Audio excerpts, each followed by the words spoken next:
Hello, Amanda, Jennifer, Miranda, Keisha, Veronica, Jessica, Tisha, Lauren, Ingrid, Leslie, Caroline, Lisa, and Danielle.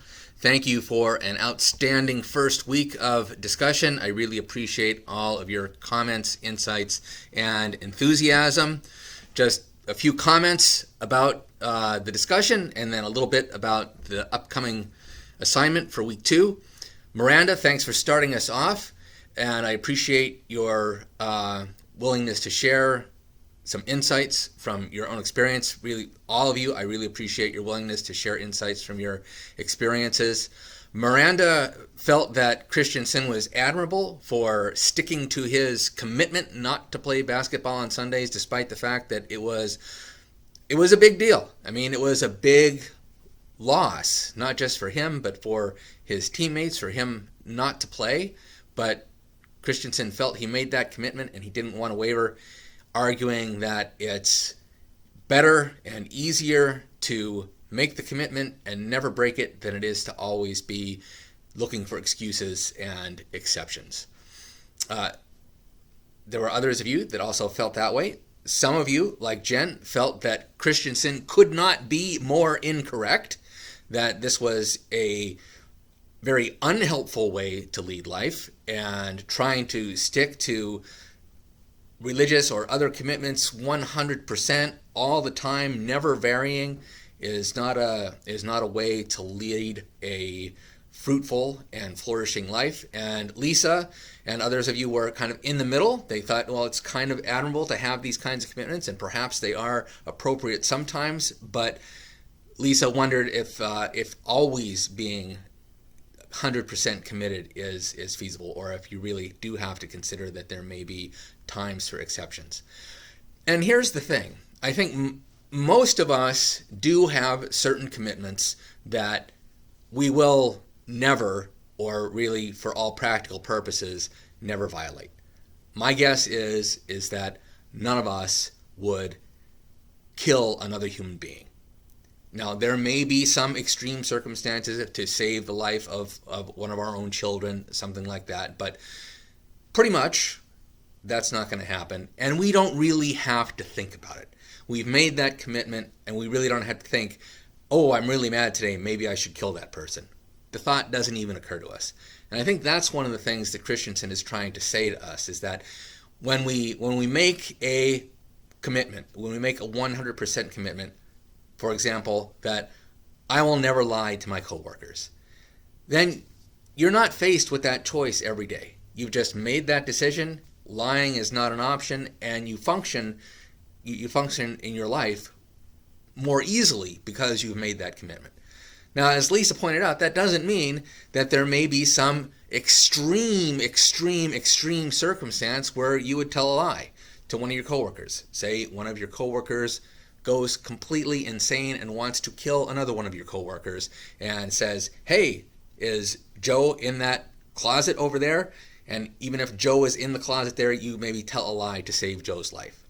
Like I said, totally extreme, perhaps even, you might even say ridiculously extreme circumstances, but still possible. But the point really is that when you make those commitments, then most of the time the decision is off the table.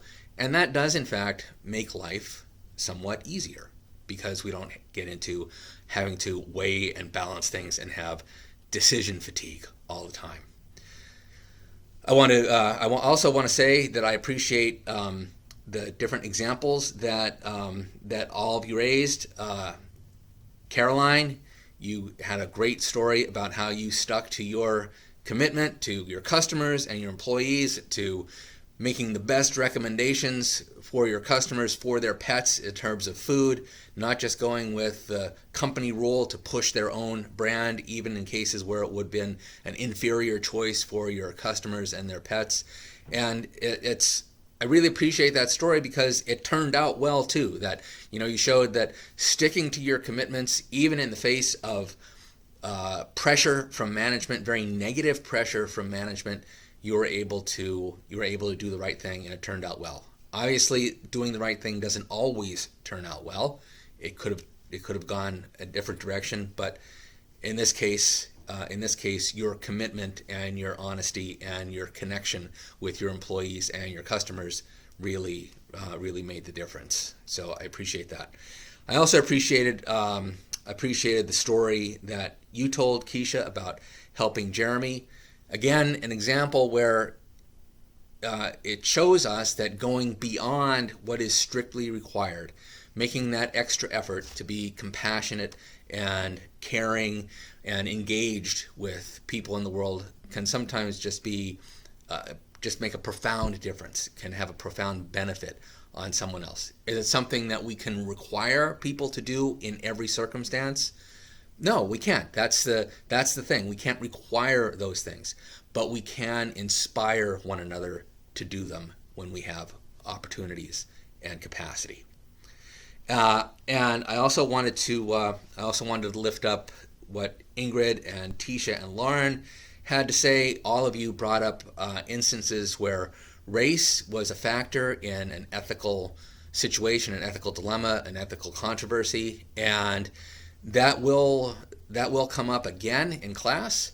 And so I encourage all of us to be aware that is part of our world, and that is part of being an ethical leader, is taking race and discrimination into consideration. That racial discrimination has, as you all know, been a horrible part of our history in the United States, a horrible part of history in the world, but perhaps we especially have a burden here in the United States to address these issues of race, especially with African Americans, because of our history of slavery and racial discrimination.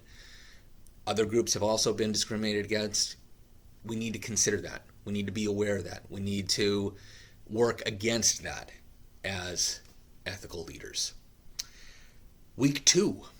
This week, one of the things that you'll be doing in your assignment is taking a look at theories of leadership and ethical theories, and working both of those into an essay about what you feel ethical leadership is, what kind of your philosophy of ethical leadership. So as you look at the ethical theories, you'll take a look at and use some examples in your paper.